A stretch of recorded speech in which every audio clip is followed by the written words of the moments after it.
Good morning, ladies and gentlemen. My name is Kyle Stevens, the chairman of the Utah Board of Water Resources. We'll go ahead and call this meeting to order.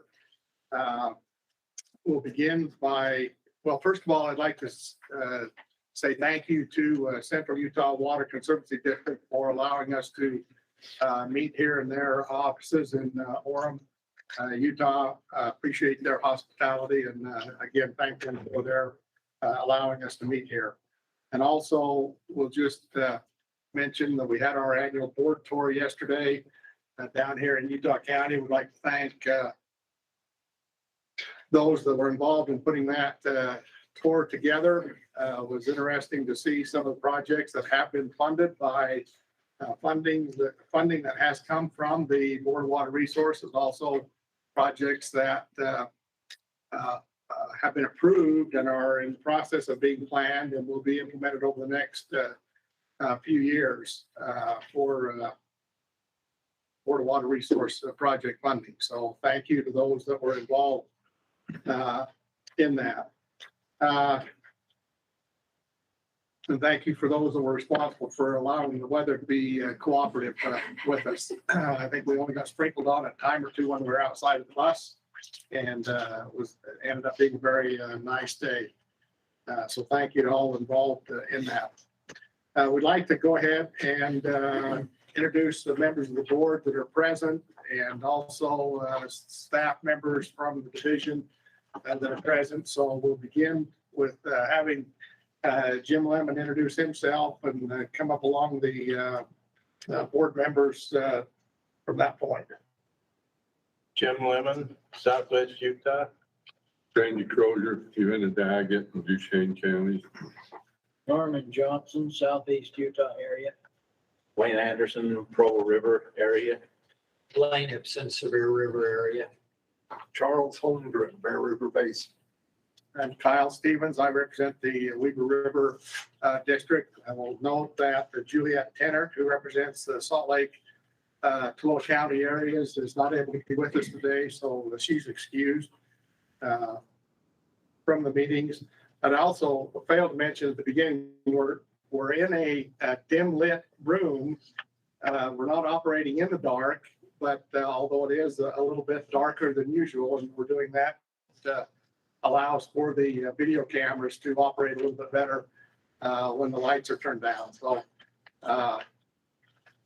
again, we just appreciate all those involved in helping us to be here for the meeting this morning. So we'll turn the time to Candace Hassenjager, the director of the division, to introduce staff and others that are present. Thank you, Mr. Chair. With us today, we have Joel Williams, Shalane DiBernardi, Todd Stoneley, Marisa Egbert, Marty Bushman from the AG's office, Eric Dixon, Jaqueline Pacheco, Randy Staker, Jake Sarago, and then online we have Russell Hadley. And then in addition, we have Shannon Cloud taking minutes for us. Thank you, Shannon. And then our awesome AE team in the room with us is Paul Gedge, and then back in Salt Lake is Harper McDonald. So really appreciate them as well. Okay, thank you. I was also going to ask Russell, you've got a picture pinned on your, is that your son? Maybe he's not going to respond, but That's that would be me. That would be me. Sure, you saying I don't look that young anymore? I don't know. Okay, thank you, Russell. Okay, we'll go ahead with the agenda items. First item on the agenda is the approval of the minutes for the August 4th meeting. Mr. Chairman, I make the motion we approve the minutes. It's been moved by Jim Lemon to accept the minutes, approve the minutes as presented, seconded by Norm Johnson.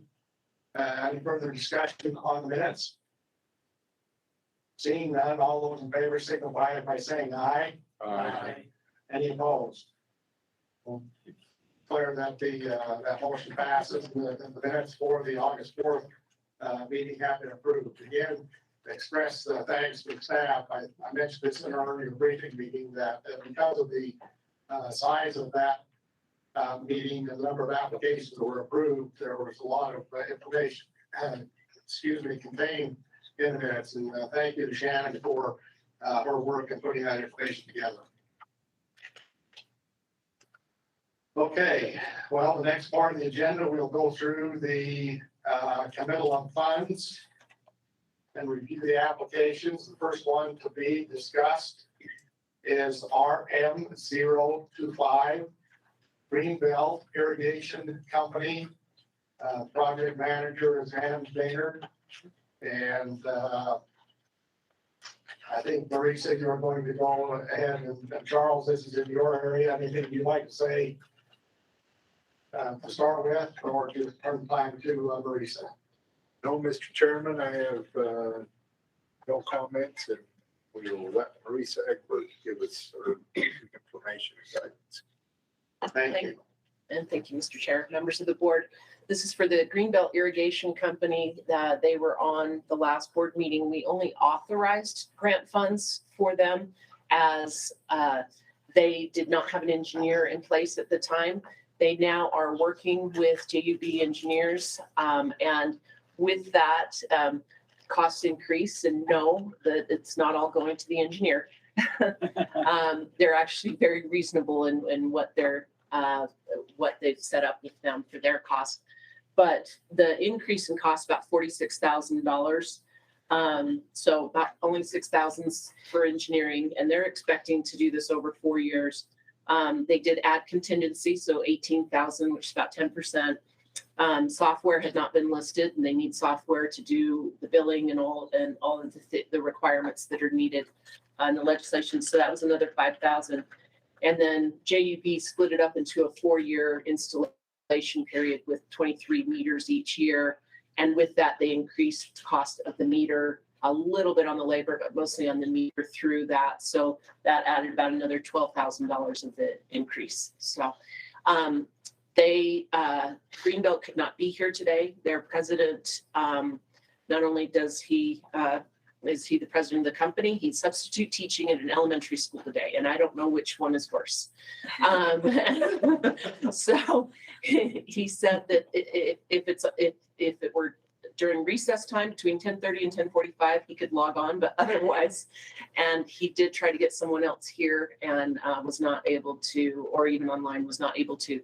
We've received an email from them, both sent to me, to Ann Baynard, the project manager, to Charles Holmgren, indicating that they know about they're the ones that gave us these cost increases, but that they agree with the report. They're verifying that the report was done correctly, that you have, and that they do agree to this change. And so we wanted to let you know of that. And so with that, staff recommends the board commit 70% of the project cost up to $82,600 as a secondary water meter grant. Okay, thank you for that information, Marisa. So Charles, are you prepared to make a motion? Were there any public Thank you, Blaine, for reminding us of that. Were there any public comments? No. Okay, thank you. With that, then we'll entertain a motion. All right, before I make the motion, Mr. Chairman, appreciate Greenbelt Irrigation, Lisa helping them get their proposal in better order, and that it's more realistic for the project they are planning to complete. So with that, I will make a motion that the board commit 70% of the project cost up to $82,600 as a secondary meter grant. Okay, you heard the motion. Is there a second? Second. Second by Randy Crozier. Any further discussion? Seeing none, we'll call for the question then. All those in favor signify by saying aye. Aye. Any opposed by the same sign? Approval of that motion carries then. Okay, thank you. And Marisa, you can pass along Greenbelt or projects approved and move forward. We will let them know. We'll get a letter out to them. And I let Charles know, and I also let Kyle know I quickly did the Canvas move to find out cost per meter. And what they had originally submitted was only about $760 per meter installed, which we kind of felt was not going to be enough. It's now about $1,300 per meter installed, which is still pretty good bang for the buck for them. So appreciate that. This is for Newton Water Users Association. They also came for grant funding and loan funding for their secondary meters. The grant funds were authorized and committed for this project, but the loan funds were only authorized. And so Russell has been working with them, and they're getting the requirements in for the loan portion. And so staff, nothing's changed. It's as authorized. Staff recommends the board commit 25.5% of the project cost up to $92,000, and the project be purchased at 1% interest over 15 years with annual payments of approximately $6,700. That's staff's report.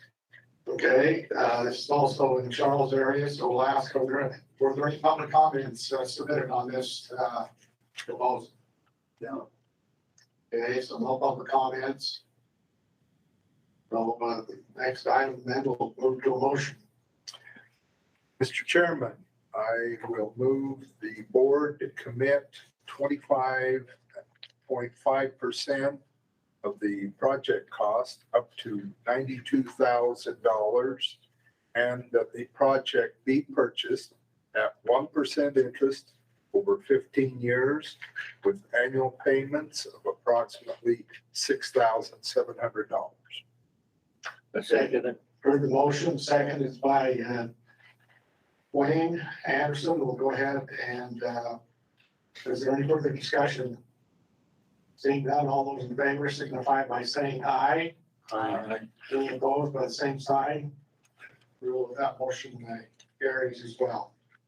Okay, the next item on the agenda is Kanab Irrigation Company, RM 046. The project manager is Tom Cox. And Jim, this is in your area.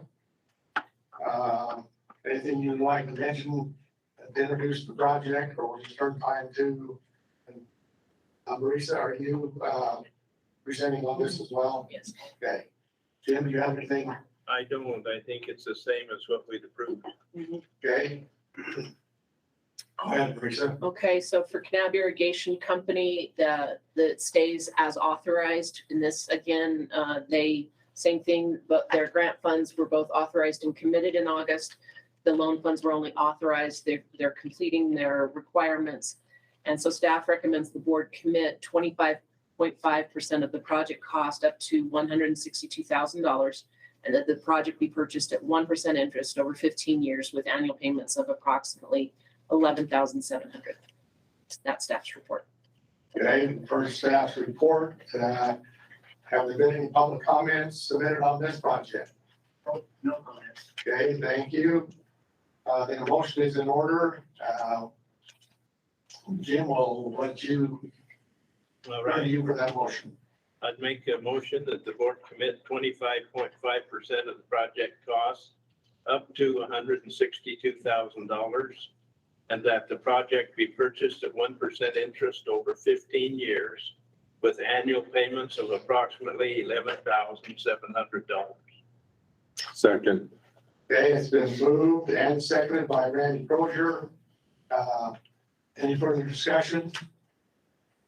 Seeing none, all those in favor signify by saying aye. Aye. Any opposed by the same sign? And we'll rule that that motion carries as well. So we'll go on to the next one. Next one is RM 054, Smithfield Irrigation Company in Cache County. Again, Tom Cox is the project manager on this one, and Charles, this is in your area as well. Anything? No, Mr. Chairman, I have nothing to add. Okay, Marisa will let you introduce the information on the project. Sure. Smithfield Irrigation Company also came to and was on the board meeting in August and received authorization and committal of funds for the grant portion. So this is for the loan portion. Staff recommends the board commit 25.5% of the project cost up to $1,020,000, and that the project be purchased at 1% interest over 15 years with annual repayments of approximately $73,600. And that's staff's report. Okay, thank you for that information. Randy, we'll turn to you again to ask if there have been any public comments. No. Okay. Motion is in order then. Mr. Holder, we'll turn to you. Mr. Chairman, I move the board commit 25.5% of the project cost up to $1,020,000, and that the project be purchased at 1% interest over 15 years with annual payments of approximately $73,600. Okay, you've heard the motion. Is there a second? Okay, I'll, a couple of you seconded, but I'll give that to Blaine Hipson. So the motion been made by Charles Holmgren, seconded by Blaine Hipson, to approve this project. Any discussion?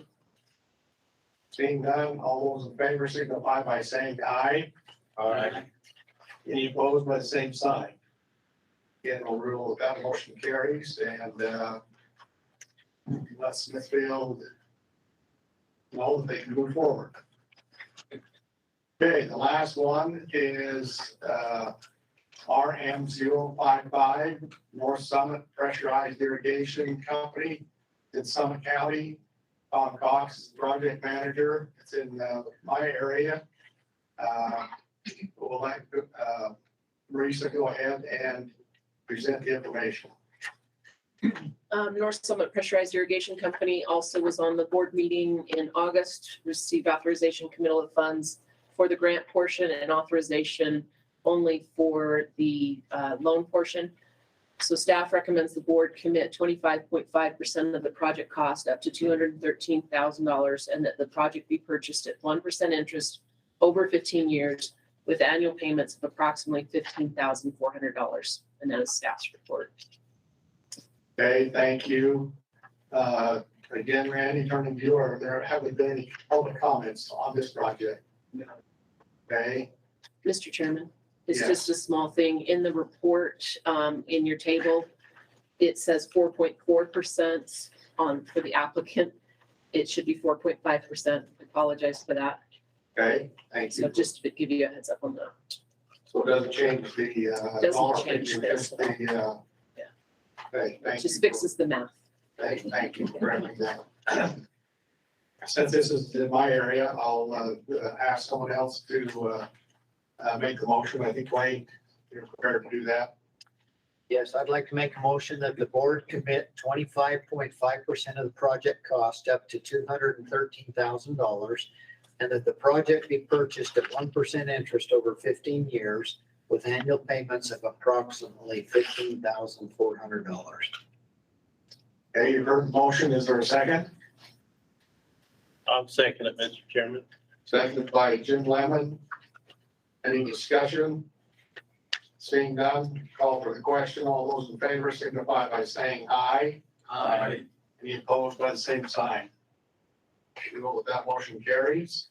And the next item on the agenda is a special item. It's RE 436. Money Creek Irrigation Company. It's a project that has been approved and moved through the process, implementation, installation. They have money left over, and so they're coming to the board to ask for an expansion of the scope of the project. It's in Emery County. Jaqueline Pacheco is the project manager, and so Jaqueline will turn the time to you to let you introduce the project. Okay, thank you, Mr. Chairman and members of the board. Muddy Creek Irrigation Company in Emery County has received financial assistance from the board to fund 5 projects. In 2018, the company replaced its diversion structure on Muddy Creek. In 2011, they installed 6.3 miles of pipeline as part of phase 1 of their pipeline project. In 2018, the Emery series implemented phase 2 of their project, which consisted of extending the pipeline from Muddy Creek an additional 4 miles and installing regulating ponds. In that same year, the Moore Group Independent Canal replaced approximately 1.9 miles of open canal and 2.9 miles of non-pressurized and deteriorating pipe with a new pressurized pipeline. And then finally for this project in August of 2020, the board committed funds for phase 3 of the Muddy Creek pipeline project. The purpose of phase 3 was to pressurize the remainder of the irrigation system by installing 7 miles of pipeline to deliver water to the east side of the company's service area. For that, the amount that was authorized, the total cost of that was $5,583,000, and the board's share was 15.2% of the project cost, or $850,000.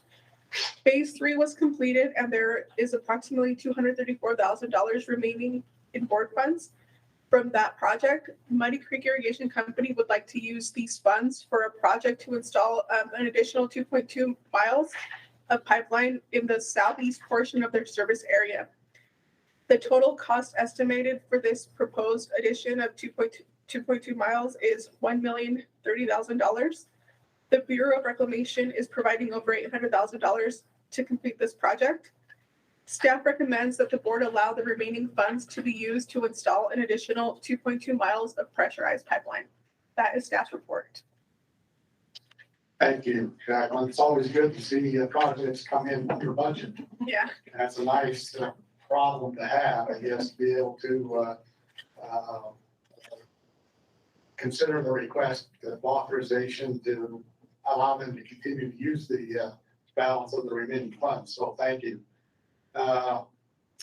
Randy, have there been any public comments on this? No comments. Okay. Okay, this is Norm Johnson. This is in your area. We look to you for motion. Well, thank you, Mr. Chairman. I would move that we authorize them to move ahead with the project and install an additional 2.2 miles of pressurized pipeline using funds that have been left over from the previous project we authorized. Second. Okay, it's been moved by Norm Johnson, seconded by Randy Crozier, to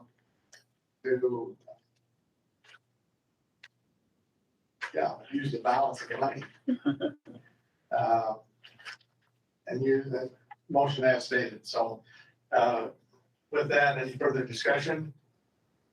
Not call for the question, then all those in favor, signify by saying aye. Aye. Any opposed by the same sign? Thank you. We'll rule with that. Thank you. Motion carries. Thank you, Jaqueline, for your involvement on this project. Okay, the next item, new application, it's RL 589, Morgan City. It's in Morgan County. Russell Hadley is the project manager. Happens to be in one of the counties that I'm responsible for representing. We had an opportunity to meet with Morgan City Mayor, Morgan City Manager, and their engineer on Tuesday of this week. And Russell is in the process of putting together the feasibility report for that project, and that's one that will come to us at. In fact, Russell was prepared to put it together to discuss at the October meeting, but they requested to move it back to December. And so it'll be one that will come on our December agenda. Okay, well, thank you for all of the work again in moving these projects forward. A question on the ones that we considered today, the committal funds, those were the loan portions of the grant applications that have come in on the secondary metering.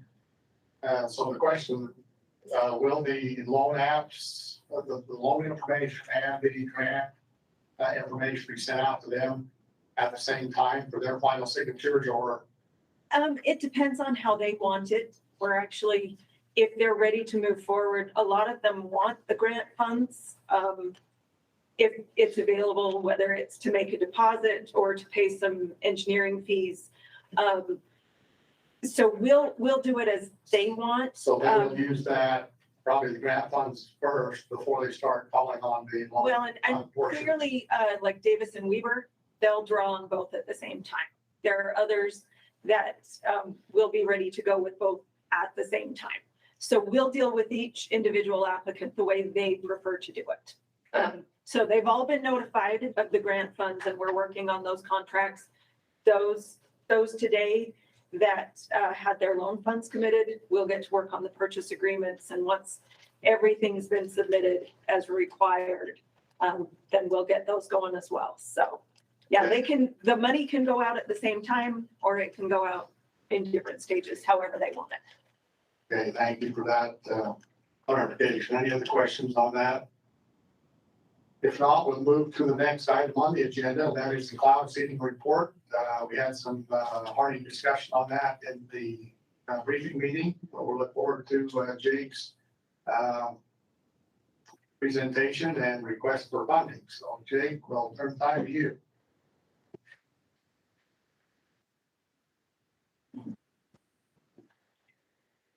Yeah. I mean, you can hit next if you want, but. Mr. Chairman, members of the board, Director Hassenjager, good morning. Thanks for having me. I'm here to give a report on cloud seeding activities that happened last winter and also what we're looking forward to this coming season. So last year, I guess you can't see this. I was gonna say, if you want to turn to a screen, go ahead. He can talk to the back of your head. Okay, well, yeah. Yeah, And you can speak up just a little bit. all right. If you turn around, I won't be offended. But that direction is much more informative than what you see right here. So this map depicts all of the mountainous regions that we target for cloud seeding and that we targeted last year. So these, all of these programs ran successfully. One bit of news is that we had the first ever, is that the right button? The first ever remotely operated ground-based cloud seeder in the state.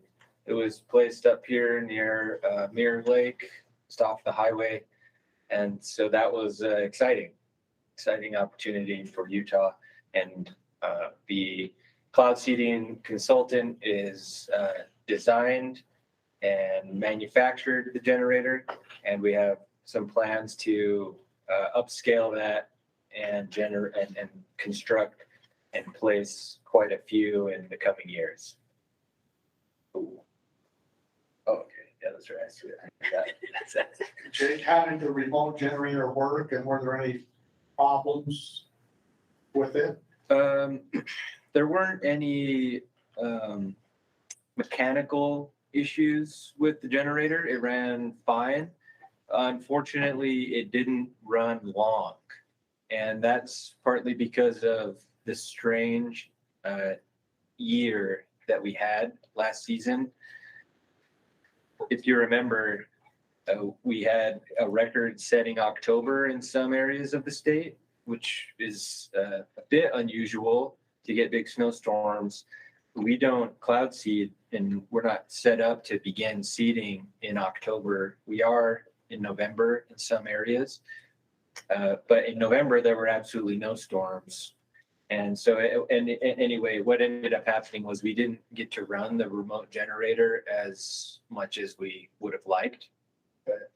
And the funding for that remote generator for the manufacture of it was provided by the the Colorado River, lower basin states in the Colorado River Basin.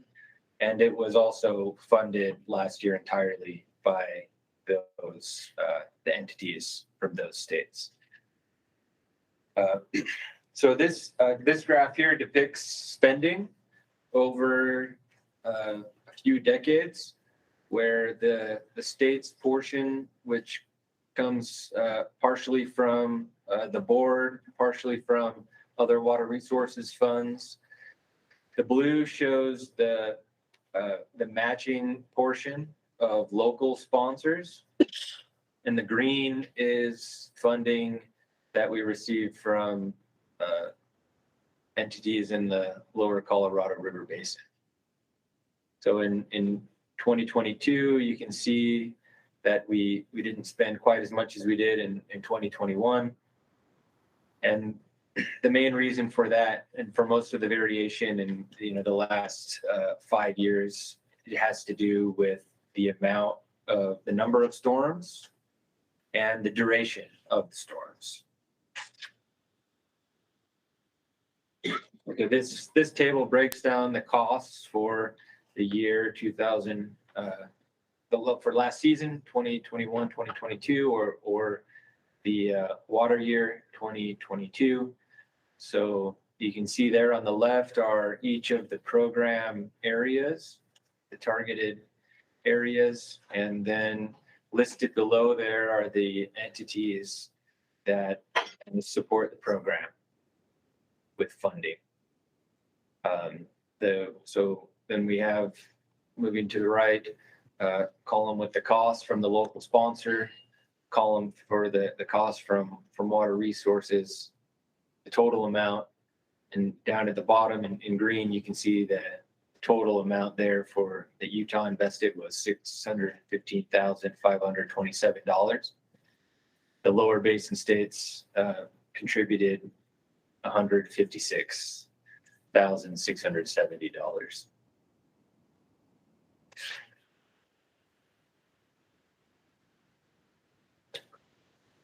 All right, this shows the total number of generator hours for each year, water year 2022, and also I'm comparing it to water year 2021. 2021 is in the darker column and 2022 in the lighter gray.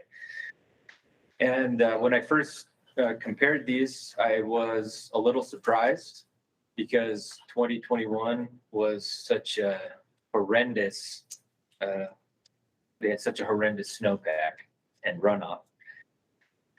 But we actually had more seedable storms during water year 2021. In 2022, there were really just 3 or 4, and it varies across the state, of course, but really just, you can see there the total number of storms, but in terms of quantity, of snowfall, there were really just 3 or 4 storms that had really large amounts of precipitation in 2022. And those were primarily in December and very early January, and then it totally leveled off. There weren't hardly any storms until late February, mid-March. So, oddly enough, 2021, we had more storms generally across the state. And so we were able to seed more often.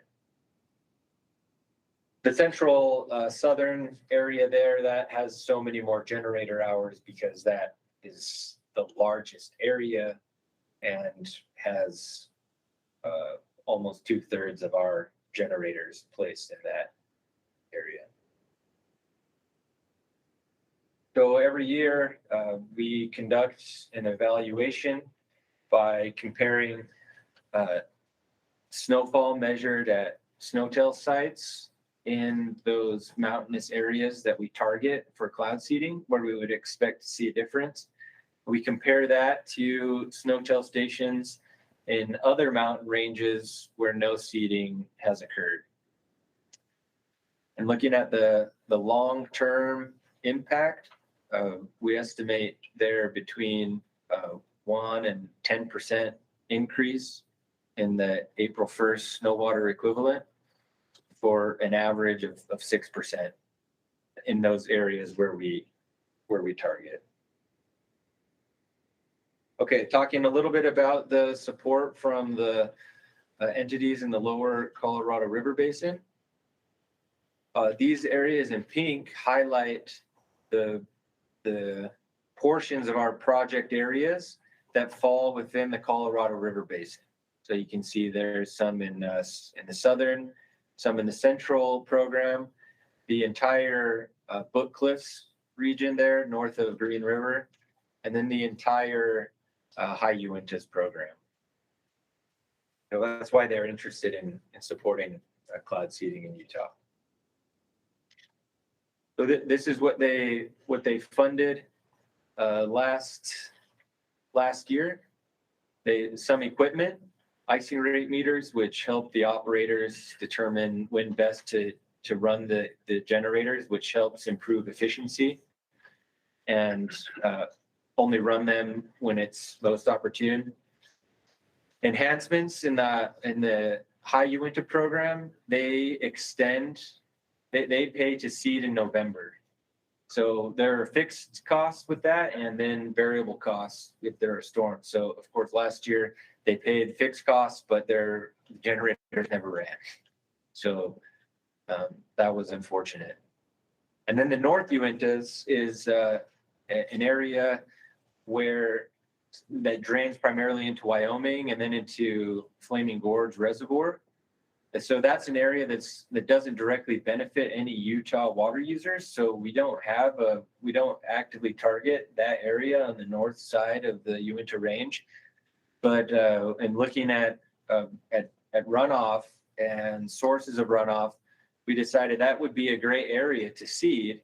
And so the lower basin entities actually decided that they want to target that. So they pay for some additional generators and also pay to run them when the storm tracks are appropriate to seed that side of the mountains. And then the enhancement there in the High Uinta program is to run the remote generator. And then there's the extension. And that pays to extend the amount of time that the programs run. In Emery County there, it pays for additional supplies. Okay, then. Okay. Oh, no.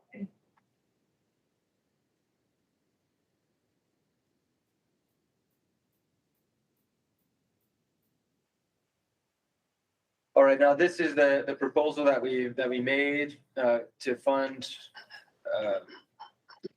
the proposal that we made for this coming winter. Most of it's the same, except that we have some operations research. That's the top is a model that is operated and maintained by the Utah Climate Center at USU. And so based on data that we've collected over the last 3 years, they are able to go in and tune their model so that it can be better. And that's used for studies that we partner with them to conduct. And it's also used to guide operations, again, so that it provides a 84-hour forecast so that the operators can be prepared for when storms are coming in.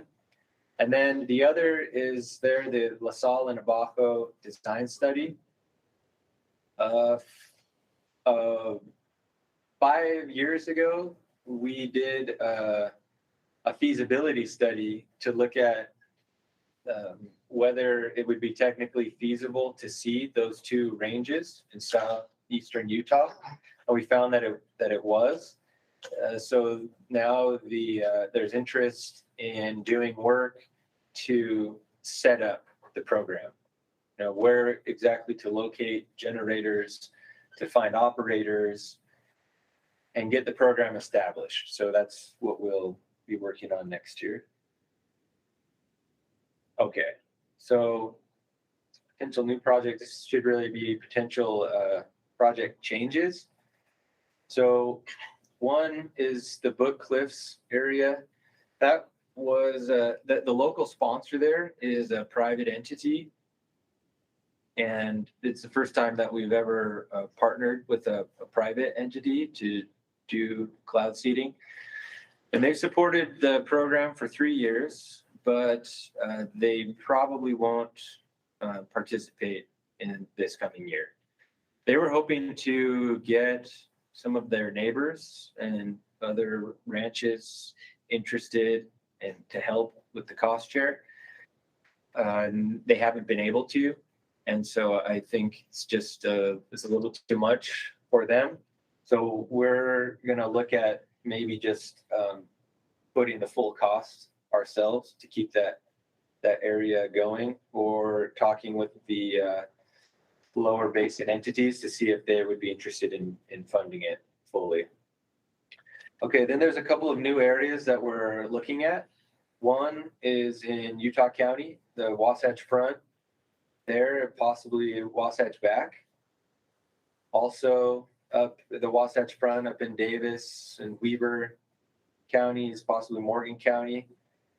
And then also looking up in the Cache Valley in the Idaho portion of that valley, which generally or historically, there hasn't been much interest by Idaho water users in seeding that area. They're primarily interested in cloud seeding upstream of Bear Lake, but I talk with the cloud seeding coordinator there in Idaho, and we may eventually put more generators and fund a program to seed up in that area.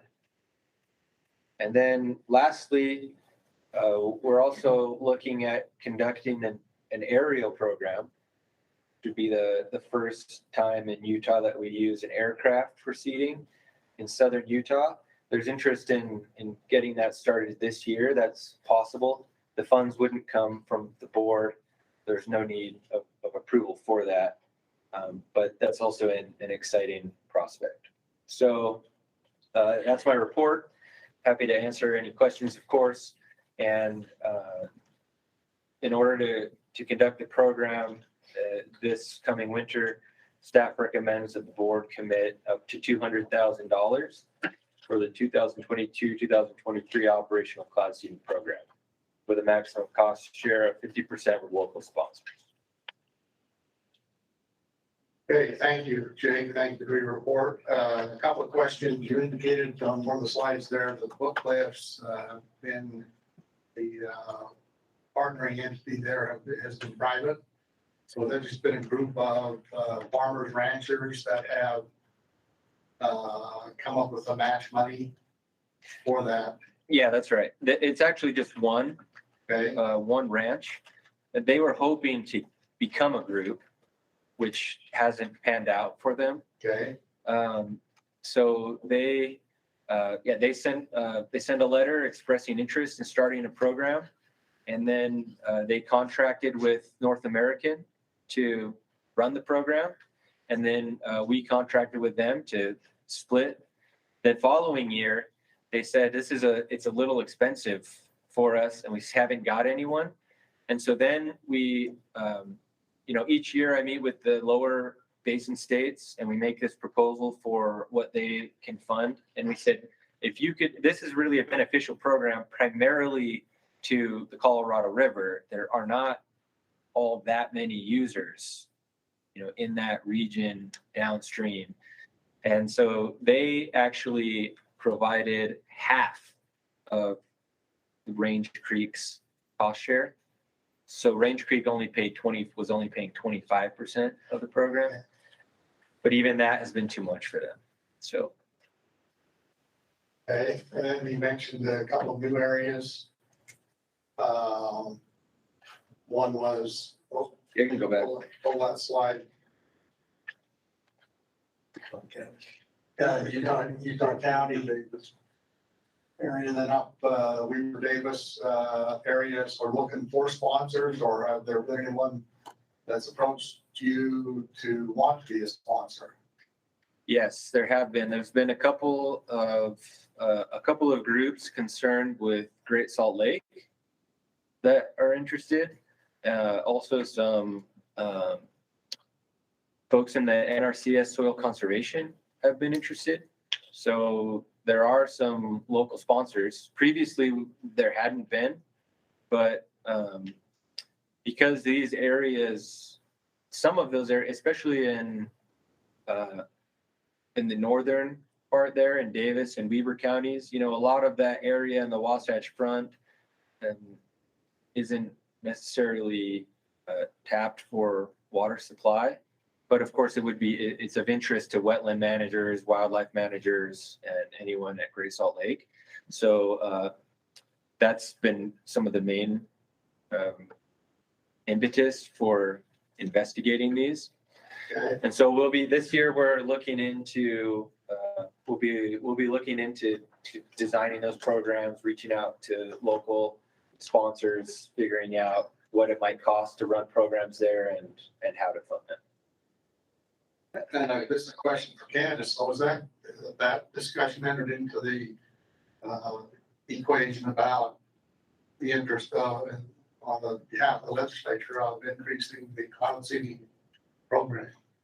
Have those entities that are expressing interest let their wishes be known to legislative leadership and others? That's a good question. I'm not sure on those particular entities if they've reached out, but we do see that by getting additional, putting in a building block request for additional funds that we did do for the cloud seeding program. Generally, I mean, we're looking statewide benefit, how can we benefit? And one of the efforts Jake has gone to with North American Weather Consultants is to identify areas that we're currently not seeding. So if there are additional local sponsors that are interested, then we see that as just kind of leveraging whatever the state funds. Yeah, so that's information that could enter into the discussion to help support increased funding requests. Okay, thank you. Any questions? Any other questions of Jake? Mr. Chairman, just a couple of quick comments. The area I'm from, the Bear River Water Conservancy District, which is in Box Elder County, we're slow there at planning ahead, but we're going to have to go through truth and taxation to get enough funding if the cloud seeding costs begin to increase. We need to go through truth and taxation anyway. But anyway, it's like a 2-year process to get there. So we don't do it annually. We do it every few years. But so there's that. And then, it's interesting. I do my best to shame those people in Rich County into participating with the rest of the Bear River Basin. I just can't shame them enough. But anyway, to get participation from the Rich County folks, but they certainly benefit from increased precipitation.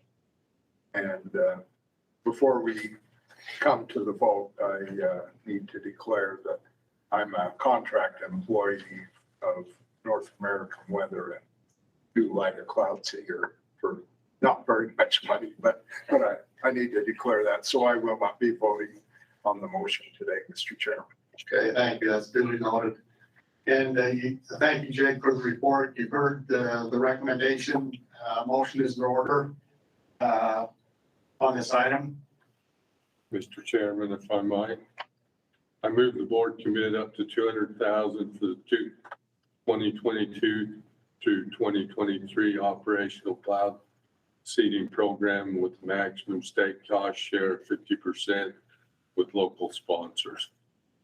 Second. Okay, it's been moved and seconded. Any further discussion? We turn to Randy. Have there been any public comments on this item? No. Okay, thank you. Any further discussion from the board? Seeing none, we'll note that Charles has recused himself from participating in the vote. We'll call for the vote. All those in favor signify by saying aye. Aye. Any opposed by the same sign? Rule that motion carries. And again, Jake, thank you for your Thank you. report information. Okay, next item on the agenda is Lake Powell Pipeline Report. We'll turn to Eric Dixon from the division to present that information to us. All right, thank you, Mr. Chairman, members of the board. It's great to be here in my home county, so good to have you all here visiting. I'll give a brief update on the Lake Powell Pipeline. Go to that screen. you guys have most of the stuff in your notes. This is more my reminder notes. The Bureau of Reclamation continues. They're the ones that are responsible for the supplemental draft environmental impact statement. As we've said before, with the drought and everything, a lot of focus has been on that and figuring out the Colorado River. So a lot of today's will be, we're still, it's at a simmer. So we're still moving forward, but not as fast as we had originally anticipated.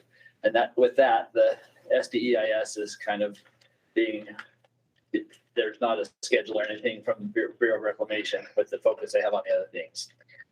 One thing we did add since our last update is we've got an ethnographic study update.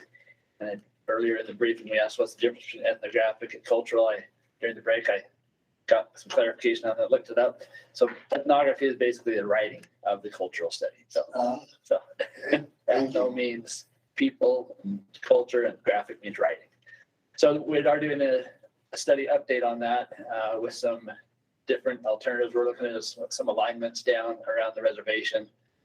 So there's been some site studies, and when there's information available from the cultural studies and ethnographic studies, we'll give you an update probably at the next meeting of what that found. And with that, later on, I'll talk about a contract we had to put into place to get that to move forward. Colorado River modeling and evaluation, that continues. It's tied into the whole analysis of the Colorado River. So that's being looked at carefully to make sure that the modeling is accurate, showing what the real uses of the water are, and trying to get that fine-tuned so that all the states kind of agree with how that's being run. Public education and outreach down in the Washington County area. There's a big push for conservation efforts, throughout the whole state, but especially down there with, they've got a lot of programs that they've implemented, and working with all the district down there is working with the cities and towns and getting ordinances and codes put in place to help move that forward and increase that. Then we've got the evaluating the Lavercan hot springs. That kind of ties into it would have impacts on the Lake Powell pipeline if basically it's a hot springs that produces a lot of salt. So they're looking at desalination of the hot springs. And the purpose of that would be to provide more culinary water. So it impacts Lake Powell pipeline, but the funding for that wouldn't be through the project. I mean, some of the initial kind of conceptual and evaluating how it impacts the LPP, that's being kind of helped with. But if it does go into the full blown, they're going to do something with that. That's between reclamation and the district down there, and those kind of they're the ones that are evaluating that. We're just kind of keeping our eyes on what they find out. The water right change application is still waiting for the state engineer's decision. Well, no updates on that. Potential federal administration changes. There's the waters of the United States and the ground staircase as by the national monument boundaries, which are being evaluated by the current administration. The waters of the United States, they've said that is likely going to have a decision near the end of next year that we will make the changes that the new current administration has to those. Coordination with the basin states is ongoing. That's all tied into the Colorado River. We've got our legal counsel, Marty Bushman, is working hand in hand with all those states and working on the contracts and the discussions and evaluations to get the things in place for what we have to look forward in the future with the Colorado River and available water and all those things that are being considered.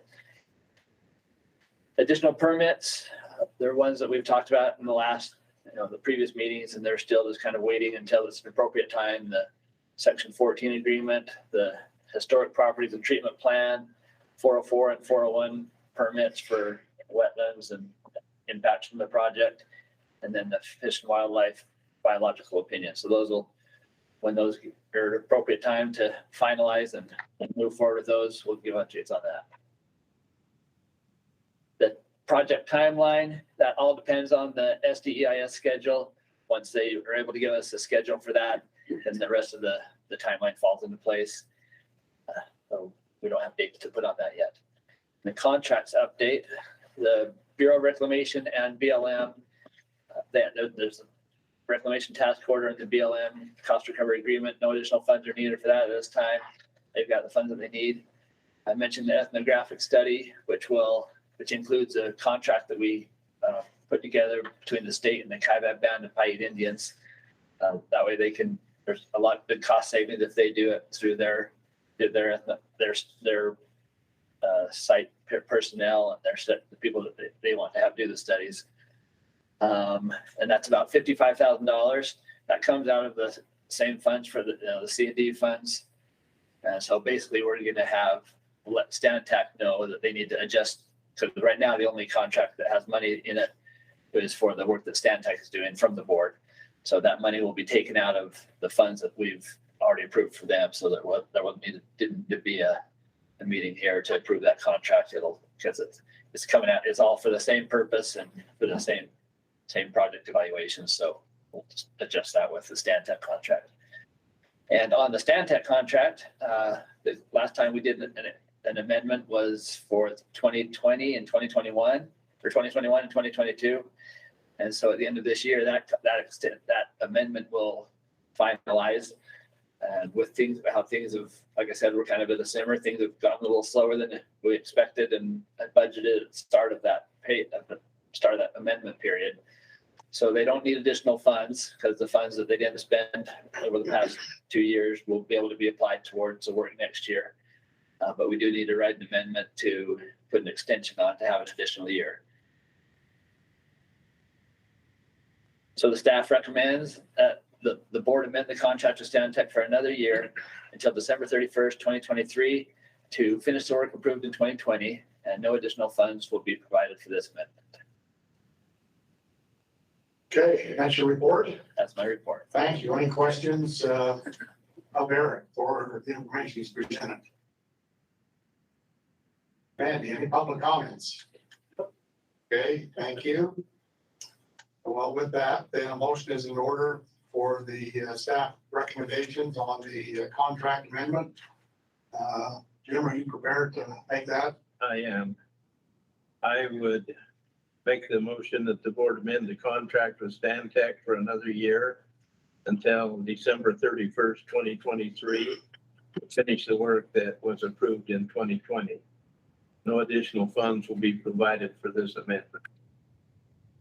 And it's number 11 if we need that in there.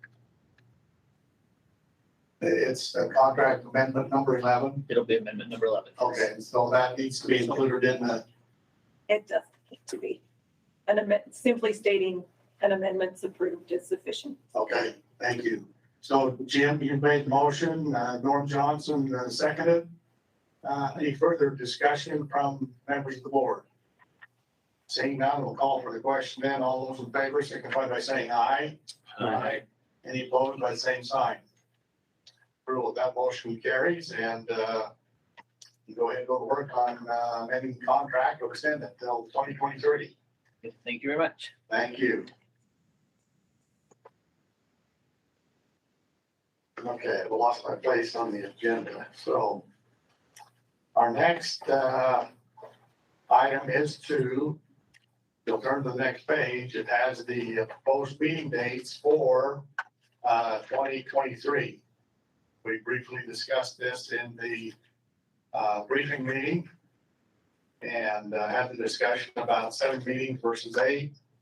Determined that we would go with 7, would call a special meeting if we need 8. So those are the proposed meeting dates for 2023. We'll need a motion to adopt those as proposed meeting dates. Mr. Chairman, I'd like to make a motion that the 2023 proposed meeting dates are January 26th, March 22nd, May 11th, June 29th, August 10th, October 5th, and December 5th. Okay, any further discussion? Second. Excuse me, second. So I'll acknowledge Charles, the second for the motion. Any further discussion? there any public comments? Okay. Want to make sure we get that on the record. Okay, we'll call for the question then. All those in favor of the motion for the 2023 proposed meeting dates signify by saying aye. Aye. Any opposed, but same sign. Okay, we'll rule that motion carries. We'll plan accordingly. Okay. Next item on the agenda is the director's report. So Candace, we'll turn the time to you. Give us an update on what's going on. Thank you, Mr. Chair, and members of the board. As we've been continuing to face this long-term drought, there's been a lot of interest in what is our current drought response and what are our conservation efforts of the state. So I thought I would give a brief summary of that with you. And we have seen a lot of efforts to respond to the current drought, and a number of entities have reported back to us. And so I have a few examples of some of the conservation savings that are going on. Jordan Valley Water Conservancy District has reported that their water deliveries through July are 5% lower than last year, and about 12% lower than the previous year for July. So we're definitely seeing water conservation savings throughout the Jordan Valley Water Conservancy District. This really equates to about 1.5 billion gallons fewer gallons being delivered this year compared to this time last year. So like city public utilities did a comparison of their water use from this year to a 3-year average, and it reflected about a 70% reduction from the last 3-year average. So that equates to about 2.5 billion gallons being, saved. It's not being delivered. And Weaver Basin Water Conservancy District reported that through the end of July, they had about a 27% savings compared to 2021. So a really significant, because last year they had already reduced how much water they were using because of the drought last year. And then this year it's almost 30% last year. So, and we all know that they were in a particularly hard spot with their storage being so low in the amount of water that they were able to store. So really a lot of efforts being made, and being reported from those entities.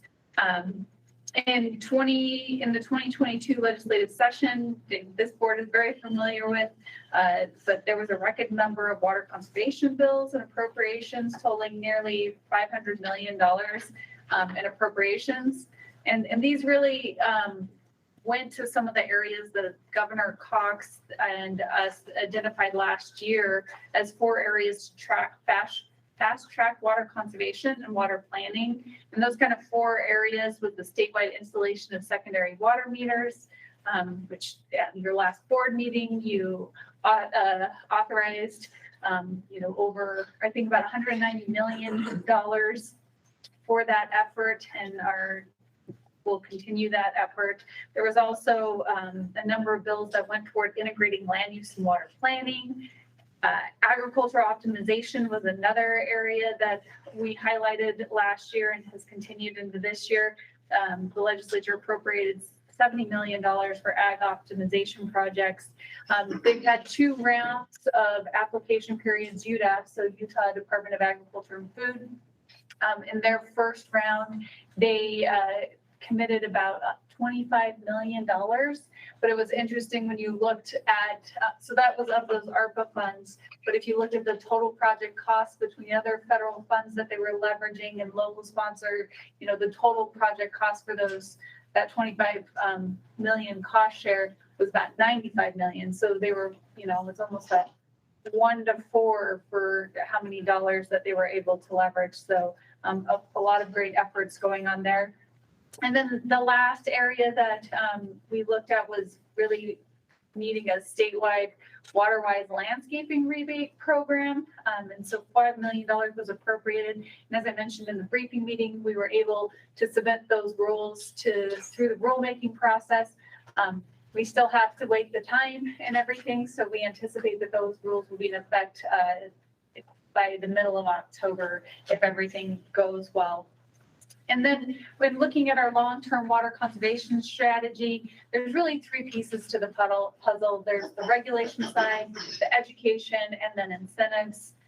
So some of the regulation that's currently being seen is water conservation plans. And you've had reports from Shelby Erickson, our water conservation manager, on that program. But generally, it's that retail water providers and water conservancy districts are required to submit a water conservation plan every 5 years.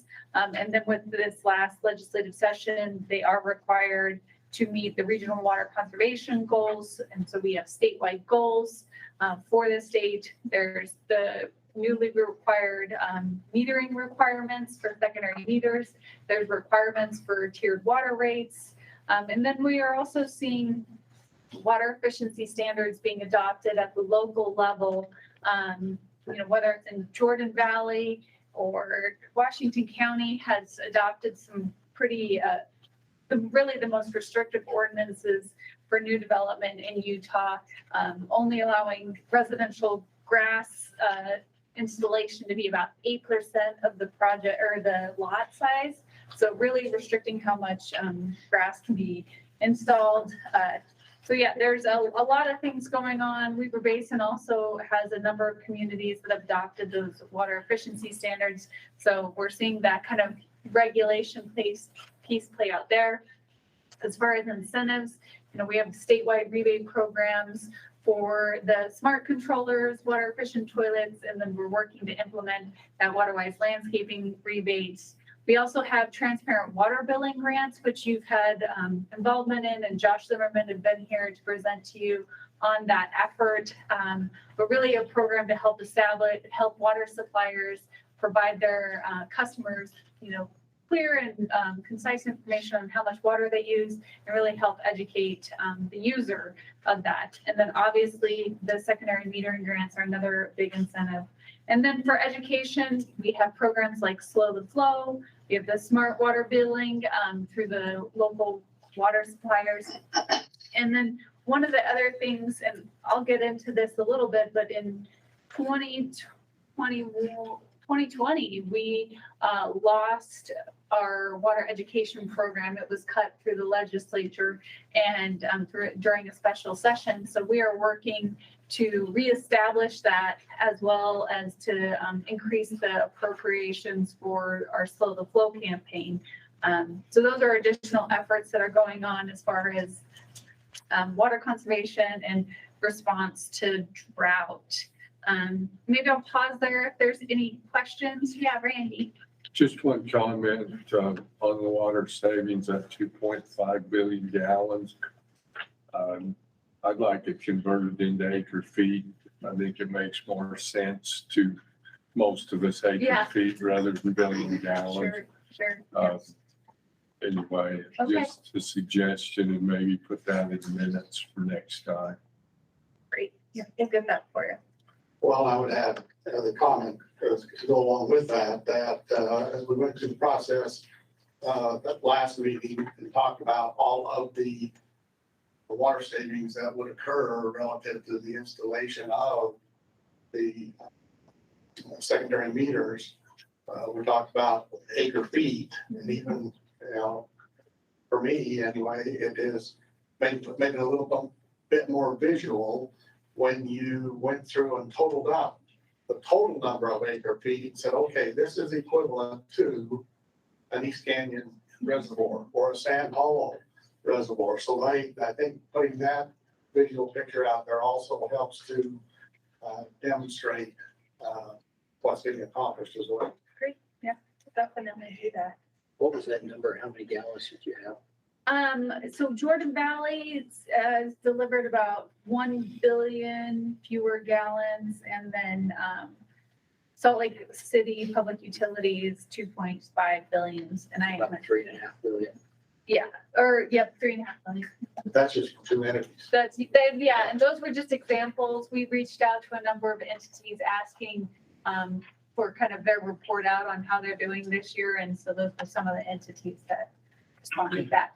We are working with our River Basin Planning section to I guess I'd say reestablish an effort to collect a select system, more of like what's the right word? A sample size of water suppliers on a monthly basis. So we have a more consistent kind of, we're getting the same data from the same entities.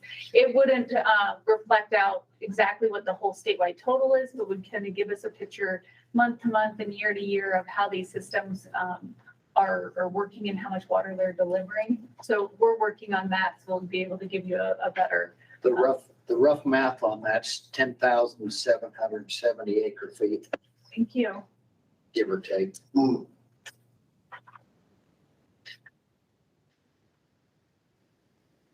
Great. So any other questions or things? Okay, one other thing I wanted to mention is the effort that we are undertaking with a number of other state entities on the coordinated action plan for water. The Governor's Office of Planning and Budget is leading this effort in conjunction with DNR, DEQ, UDAP, to really kind of put together this coordinated action plan. We've talked a little bit about it in the past because how they established it is that they are releasing the document in chapters. So far they've done the introduction and the infrastructure chapter. They did the resilient community chapter, and they just released in the end of July the productive agricultural chapter. And we are working on the healthy waters and watershed chapter, which should be done I think the end of October is my understanding of the timing. So just wanted you to be aware of that. And I'm happy to send that out if you guys are interested in that chapter. I think that would be good information. Just send us the link where we can access the publication and information. They have a great webpage, so I'll send out the whole webpage, Okay. and they have all the chapters that have been completed as well as the most recent ones. So. Yeah, good. So a couple other items. Next week is interim week, so lots of legislative meetings. I've been asked to present on the efforts of state facilities and their conservation efforts. There was a bill passed this last legislative session, HB 121, that required state facilities to meet some conservation goals. And so they have requested a report out on that. So I will be doing that. We have also submitted a number of building blocks, quite a few actually, on additions that we really had to improve some of the water issues that we're seeing. One that was our highest priority was our dam safety funds. As you all know, you committed $17 million for the Severe Bridge dam safety upgrade. And because of your limited funds, you weren't able to even fund your whole part of that, right? You were only able to fund, I believe, $17 million. So we have requested additional dam safety funds, one-time funds in the amount of $10 million. And then we asked for an increase in ongoing funds as well to just bolster the whole effort. We did meet with the department. And so how this works, just as a refresher, we provide these building block requests to the department, and then the department has to rank them. We did meet with the department as well as the Governor's Office of Planning and Budget and went through all of these building blocks. So we did present these and let them know that this was our highest priority. So that's one. We also Clarification on that, you said $10 million one time. Yep. How much ongoing? the ongoing of $6.2 million in addition to your current 3.8. So the So that- 6.2 would be new ongoing money. If they approve. If it's approved. So then 10 we million have would be one time, and then the 6.2 would be in addition to to our Correct. 3.8. 3.8. Okay, thank you. Yeah. We did get information that it's likely that there will be more one-time funds available than ongoing. But where we'll see what we get. Well, there was a report came out last week that this state ended up with a $1.3 billion surplus. Yep. So that's where your one-time money. Yep. Will come from. Exactly. Don't tell me that you just, 1.3 billion, percent or two of that. Well, we asked for a good chunk. We also asked for, as I mentioned, additional for our to reinstate our water conservation program, education program, and requested 405,000 ongoing for additional FTEs. Additional FTEs and some. That seems low. I think this might have been, that number is not accurate. I'll have to get you the accurate number because we requested additional for the water education program as well as additional money for the Slow the Flow campaign. So I think it was almost $1 million ongoing for both of those, if I am remembering correctly. We also had a request for a reservoir, money to develop a reservoir sedimentation program. We recognize that this is, while it's not an emergency type of issue, that it's a long-term issue as our reservoirs continue to fill up with sediment and we lose storage capacity there. And I could send you a complete list of this out, but asking for ongoing funds of $330,000. And we talked a little bit in our briefing meeting about the additional request for the cloud seeding program. So really asking for over $5 million, some one-time, some ongoing, to really supersize our cloud seeding program, have aerial programs, have full-time. Jake is amazing and has done great work, and we've requested, because of his limited time, that we'd probably need a full-time person to help us run the program if we expanded that much. So looking for that. We did ask for additional agricultural optimization funds for the Agricultural Optimization Task Force. And that total was about 1.41 time to really, the task force at this point is pretty much out of money. And so if they're going to continue to operate, they need additional funds to do additional studies and work with UDAF and their on the ground implementation program. And then we did ask for additional funds for secondary meters. We know that the current funds won't provide grants for the whole state. So we had an estimate of about 122 million would be needed one time to really make sure we're covering the whole state. And we did estimate a 70% grant. So we'll see if we get that or not. And then the last one is ongoing funds for that statewide turf rebate program. So installation of water-wise landscaping. And that was a 1 million ongoing ask. So we have 5 million right now. That was one time, but looking to have an ongoing program as we continue to face drought, and our residents right now use about 60% of our water use on their lawns and gardens. So if we can cut that by 2/3, that makes a huge difference.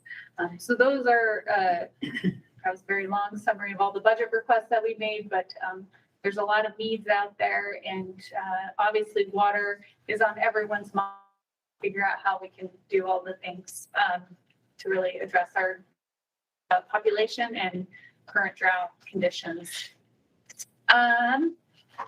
Any questions on those right off? Well, we did clarify. So these are the division's recommendations to the department. The department then takes all of the recommendations For the whole or the department? requests from the whole department, and then, so you don't know how these will settle out as in the priority list from the department that will then go on to the governor's office. That is accurate. Okay. We will wait the department. I've asked them if they've decided, and they're said they're still working on it. So, yeah, so that's good. One last thing I wanted to give you an update on is the Colorado River. So in August, the Bureau of Reclamation released its 24-month study, which really sets the 2023 Colorado River operations at Lake Powell and Lake Mead. And as you guys are probably very familiar with, the continued drought crisis has really impacted that whole system.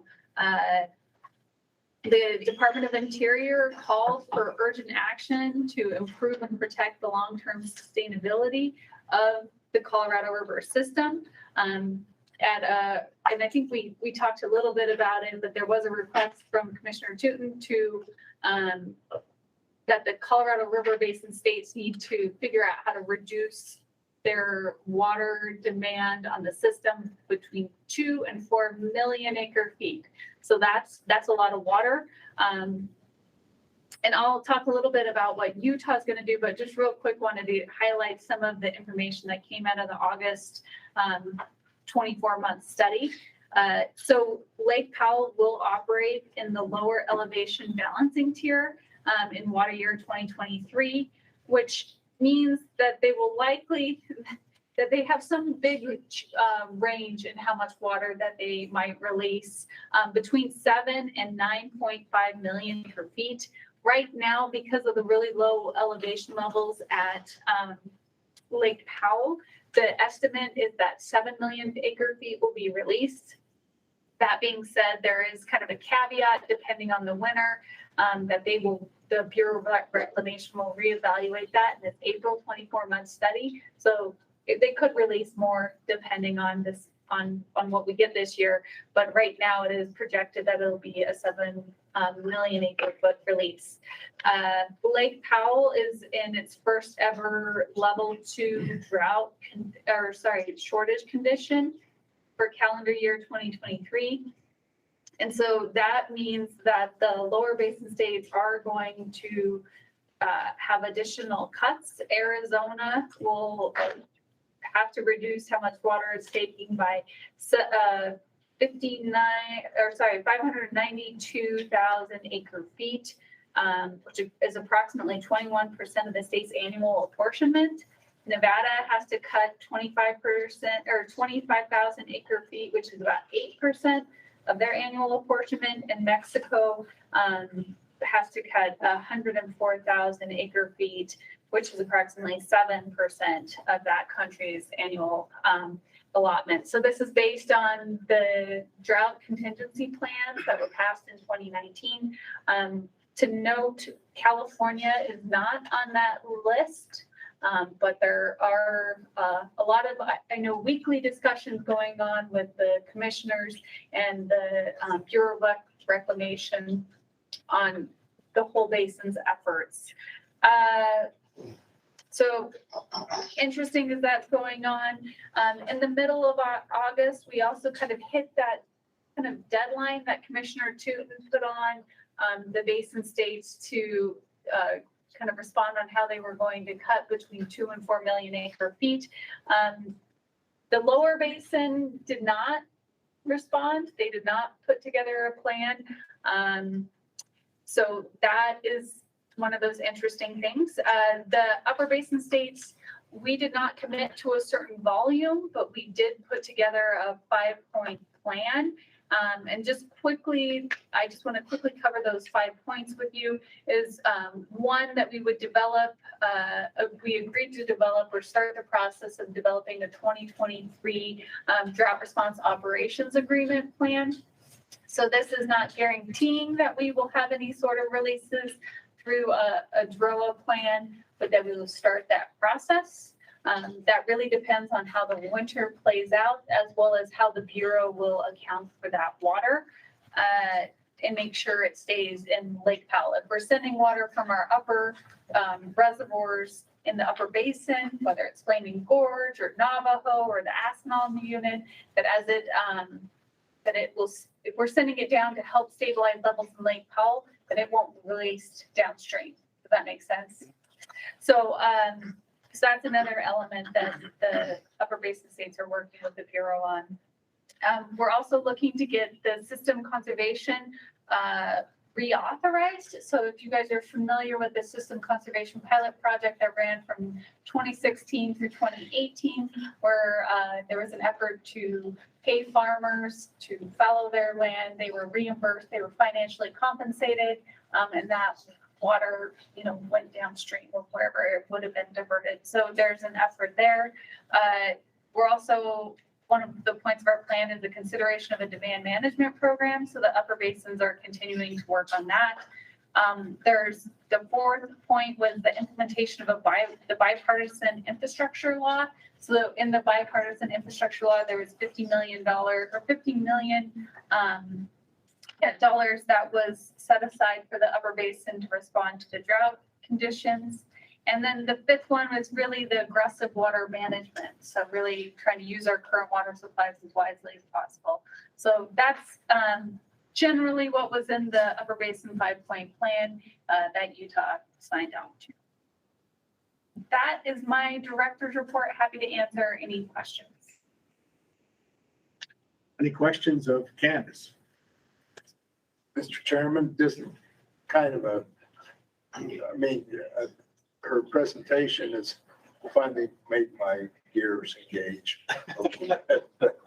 Anyway, on the water savings statistics that the director was giving, I find how hard we're working on the Bear River system and how we have about 36,000 acre feet of water left at this point of this year.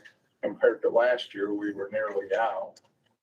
And we had a smaller allocation to begin the water year from Bear Lake. And so I think conservation efforts have gone a long way to improve the whole river system. The rainstorms in August, of course, had a huge impact on the demand on Bear Lake. But last week or however many days ago it's been when it was hitting 105 and things like that, though, it was just shocking to see how Civic Corp was trying to keep up with demand on the Bear River system. They kept turning on more and more pumps at Bear Lake trying to satisfy demand. But when it went up to 100, 105 degrees, all of a sudden there was a gigantic demand for a short period of time, and now it's tipped off a huge amount. So anyway, I appreciate the director's comments and getting my ears going here. Well, thank you. And thank you to you and staff. As you can tell, this has been a historical year in a lot of respects. As we come to the close, of this meeting, and you mentioned the 75th anniversary, as you reflect back that there's been a lot of good work that has been done by a lot of hardworking, dedicated people, board members, staff, as you look back over the division over those 75 years, and as you look to the future 75 years, well, some will be around, maybe not a lot, but at the end of that 75 years, Thanks, Scott. there are a lot of challenges that'll be out there, but yet I'm confident that there's with increased improvements in technology and ingenuity of staff and individuals that will be able to rise to the occasion and meet needs, for the next 75 years. So, we need to celebrate the accomplishments that have been done in the past and look to things that can be accomplished in the future. So with that, ready for a motion? I'm making the motion, we adjourn. Jim has moved to adjourn the meeting. He doesn't need a second, non-debatable, and so I'll declare the meeting adjourned until the August or October 27th date. So thank you and safe travels. Pardon? Oh, I didn't ask for public comment. Sorry, Randy, I should have. Randy's still on top of that. Yeah. Well, thank you.